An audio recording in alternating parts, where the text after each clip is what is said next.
يا اهلا بيكم. تعال بقى نروح لعمليتين تانيين من العمليات الخاصة بالأداء الصوتي أو ما يسمى باضطرابات العمليات الصوتية.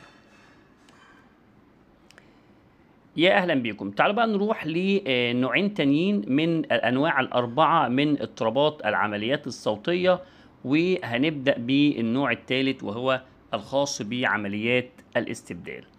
النوع ده معناه ان الطفل بيبدل صوت مكان صوت، عشان كده اسمه استبدال، بس يبدله بحاجة مش مناسبة. يعني الصوت اللي المفروض يطلع بيتغير لصوت من فئة تانية خالص، وده طبعا اكيد بيأثر على الكلام. تعالوا بقى نتكلم على انواع عمليات الاستبدال. اول حاجة هو استبدال السواكن الانفجارية بصوت تاني. احنا عندنا حروف او اصوات انفجارية زي ب، ت، د، ك، ج، ق، كلها دي بنسميها اصوات انفجاريه.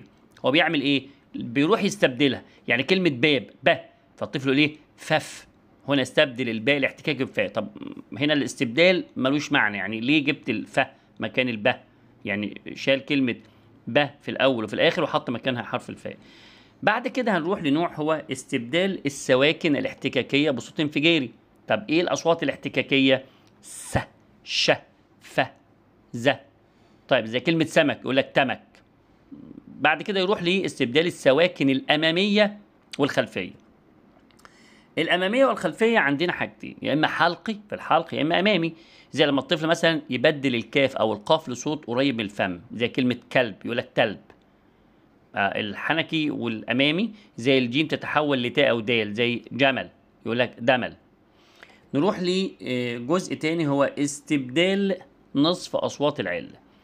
نصف اصوات العله زي الواو والياء الطفل يستخدمها بدل من اصوات تانية. زي ما اقول مثلا قول ولد يقول لك يلد، استبدال الواو بالياء. طيب خلينا نروح بقى للنوع الرابع من العمليات الصوتيه.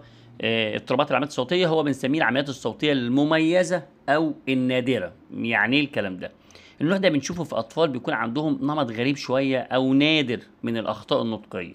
فهتلاقي كده يجي لك كاخصائي طفل بيستخدم ما تبقاش انت فاهم هو المشكله في ايه.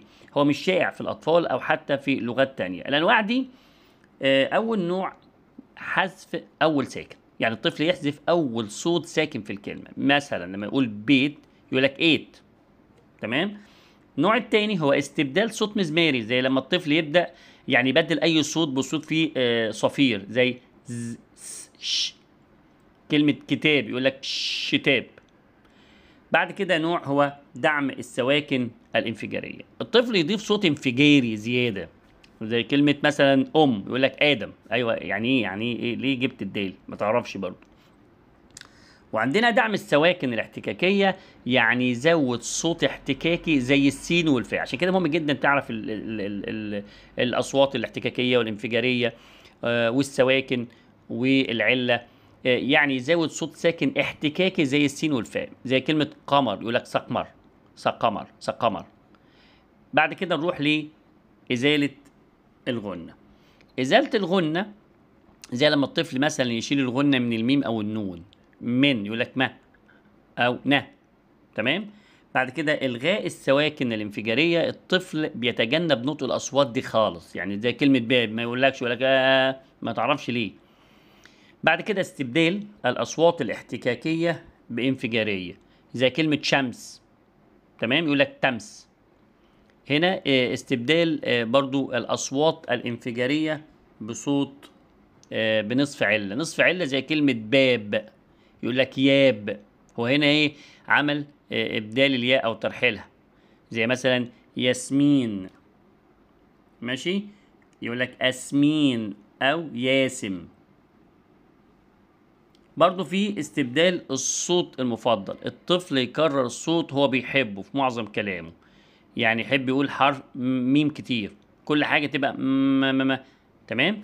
بعد كده ندخل على التحولات النطقية العشوائية. يعني يغير أصوات بدون نمط واضح، زي كلمة ولد يقول لك داد أو لاد.